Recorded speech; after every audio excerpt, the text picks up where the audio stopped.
waaw boo ñëwee maa ngi si garab ok.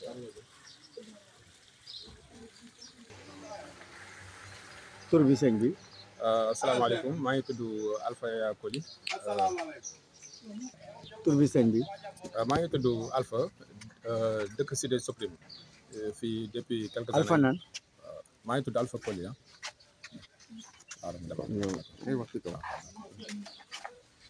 waaw voilà tur bi sëñ bi. maa ngi tudd Alpha Koli ñi gën ma xamee ci Zap dëkk Cité Soprim. depuis pas mal d'années maa ngi dëkk fii Cité Soprim. waaw tey lu xew fii tey seen koñ bi Cité Soprim fii. waaw tey nag ñun dañu amoon naqar nag bi nga xam ne depuis presque ñu def 2 mois léegi ñu ngi koy jooy fii ci Cité Soprim muy écoulement eaux usées yi nga xam ne day bàyyeekoo ci tuyau yi di wàcc di jaar suñu buntu kër yi.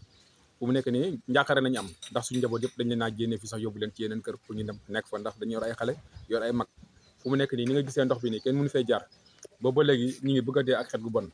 interpellé nañu ONAS maintes fois ñëw nañ fi mais buñ ñëwee dañuy ñëw nañu ñi ngi dem beneen oto dina ñëwaat beneen oto dina ñëwaat ba léegi mënuñu fexe ba am satisfaction te di ñaan yàlla tamit képp ku dégg suñu kàddu tamit nga xam ne ñun dañoo jaaxle ci njàqare lañ toll moo tax ñuy woote wàllu moo tax ñuy woo presse bi pour ñëw taxaw tey wane suñu naqar fësal suñu naqar ci situation bi ñuy dund muy écoulement eaux usées yi nga xam ne c'est nauséabond kenn mënu cee noyyi kenn mënu cee dëkk. xale yaa ngi feebar. waaw xale yaa ngi feebar fu mu nekk nii xale yaa ngi feebar même mag ñi sax pour ñu traverser dem ci boutique bi problème la. day am ñuy fi daanu. vendredi bu jotee pour nit ñi dem jumaa kenn mënu fay jaar pour dem julli jumaa ndax boo laalee si ndox bi mu amatoon jàpp kon ñi ngi sàkku ci autorité bu ñu déggee muy Cheikh Tidiane Dièye le ministre de l'assainissement mu jàppale ñu taxaw ñu ñëw indil ñu intervention fii si Cité Soprim loolu la ñuy ñaan loolu la ñuy sàkku daal ci présenter d'abord.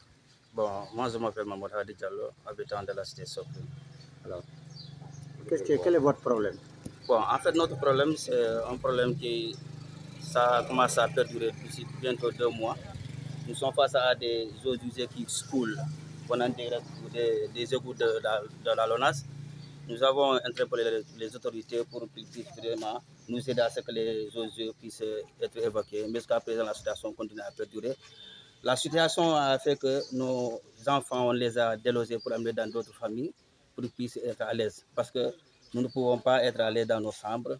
La situation est nauséabonde. Les odeurs sont nauséabondes. Les enfants commencent à tomber malades. Nous interpellons les autorités pour qu'ils puissent nous venir à aide. La LONASE a fait des interventions ici plusieurs fois, mais à chaque fois, ils viennent, ils commencent et puis ils ne terminent pas, ils repartent pour revenir encore. Bon. Le pourquoi nous avons appelé la presse, c'est pour que nous puissions avoir des solutions rapides par rapport à la situation, parce que ça commence à vraiment être insupportable par rapport à la population. Et du coup, vous interpellez les autorités étatiques? Nous interpellons la plus haute autorité qui est le ministre chargé de l'urbanisme, de l'assainissement. De l'assainissement, M. Cheikh Tidiane Dièye. Parce que nous voyons qu'il suit vraiment la population, surtout par rapport aux réseaux sociaux. Nous les interpellons vraiment pour qu'ils puissent nous aider par rapport à cette situation-là. Rappelez-nous votre nom. Moi, je m'appelle Mamadou Hadi Diallo.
yéen a ko gisandoo fii cité Soprim la gis ngeen askan bi lu muy dund fii métti na trop fii cité Soprim donc léegi pour maanaam ñenn ñi sax guddi gi dañuy teg ay xeer pour jéggi seen biir kër te ay mag mën nañ fi daanoo donc nous alertons plus haut niveau les autorités étatiques dont celle en charge du ministère de l'assainissement mais aussi celle de l'ONAS à venir vraiment régler ce problème qui dure depuis plus de 2 mois. Vous avez entendu le cri du cœur de ces populations.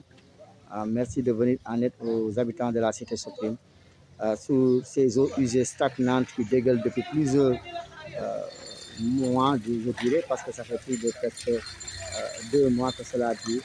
Alors, ils ont en même fois alerté, mais c'est le silence. Voilà, c'est une situation déplorable à leurs yeux et donc qu'ils veulent des solutions durables aux populations de la cité Soprim. Vous avez vu que dans cette contrée aujourd'hui, il est difficile de circuler. On met même des briques. Vous avez vu ces briques superposées où c'est parfois des vieilles mamans essayent de traverser et des risques, ça comporte des risques. Des enfants tombent parfois ici. Et cela vraiment, l'ONAS qui fait le mépris, voilà ce que les populations décrivent. Au plus haut niveau, vous voyez des enfants qui essaient de traverser. C'est dangereux parce qu'il va quand même de la sécurité. Et avec les risques énormes, ça peut amener des maladies. Certains, c'est pour cela qu'avec ces odeurs nauséabondes, certains pères de famille ont amené leurs enfants ailleurs pour éviter vraiment la contraction de certaines maladies diarrhéiques. Voilà donc la situation ici. Et aussi avec cette période hivernale, ces eaux usées mélangées avec les eaux pluviales constituent vraiment un danger, des menaces de santé publique, je dirais. Il faut donc que les autorités yéen ñi dégg li ndoxu foos yi di jaxasoo ndoxu taw yi fii si cité Soprim mën na andi ay feebar ay jàngoro. Nee nañ def nañ ñaari weer yoo xam ne waxtaan nañ ak ONAS di ko avertir waaye boobu ak léegi mbir mi antuwul ñoom ñu ngi wax daal ngeen ñëw jël si seen matuwaay parce que ndoxu foos yi di ball jaxasoo ndoxu taw yi mën na andi ay feebar ay jàngoro kon nag ñëw leen ngeen def si bay si seen waar parce que fu mu toll nii askan bi fii sonn nañ ci lii ay léeg-léeg ay mag dañuy jéem a jéggi mais dañuy daanu si ndox bi ndaw yi tamit ni ki mel moo tax yenn waajur yi ragal vraiment mu andi yeneen jéye moo tax ñoom dañoo rawale seen njaboot yi kon nag jug leen ci lii autorité yi yéen a ngi dem feneen waaye ñëw leen fii si Soprim ngeen constaté de visu bi situation bi nga xam ne yàgg na